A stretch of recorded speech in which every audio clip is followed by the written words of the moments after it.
Across the country funneling in foreign teachers who are in turn kicking back part of their salary to a Muslim movement. It's an explosive allegation with ties to one school right here in the Alleghenies. Bill Waddell has been working on this story all day. He's live in Center County with the latest. Bill?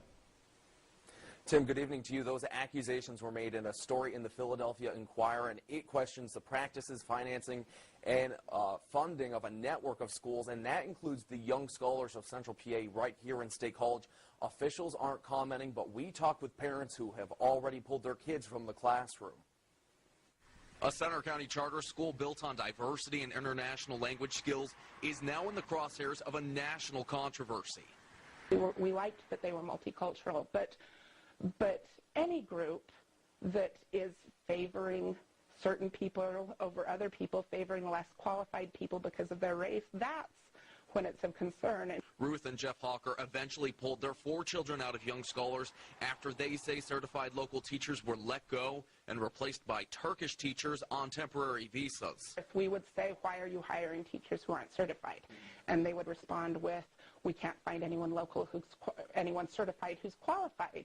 And we'd respond with, you know, Penn State is right around the corner. How can you not find someone certified and qualified in this town? That doesn't even make sense. Recent reports connect the Young Scholars to a network of dozens of charter schools across the country that it claims is connected to a controversial political figure in Turkey.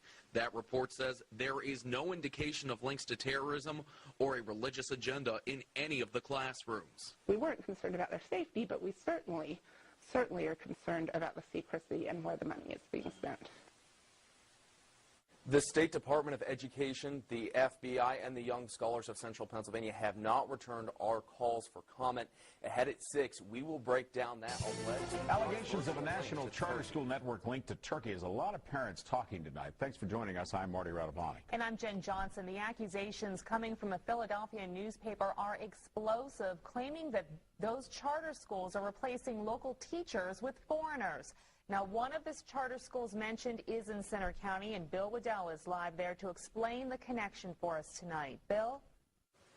Jen, good evening. That article claims that federal authorities are looking into these charter schools due to allegations that those former teachers are funneling money back to Turkey. The Young Scholars of Central PA in State College is on the list. The K-8 charter school has around 120 students enrolled. A Turkish newspaper printed a map of Young Scholars along with dozens of other charter schools nationwide linked to the Gulen organization, and there are a wide range of published reports on Fethullah Gulen. Some call him a prominent Turkish scholar that's working to unite nations. Others say he is promoting, quote, education jihad. The former president of the parents group of Young Scholars stepped down and pulled her 4 kids out when she couldn't get a straight answer. The response is always that, you know, we hate them because they're Muslim, or we hate them because they're Turkish, or we're somehow racist because we are unhappy with this. But really, it had nothing to do with any of those things. Now, the article claims that these allegations have launched a federal investigation with several agencies, but we should say we have been making calls all day. The FBI, the State Department of Education, and the Young Scholars of Central PA have yet to return our calls for comment. We're live in Center County. Bill Waddell, WJAC TV News.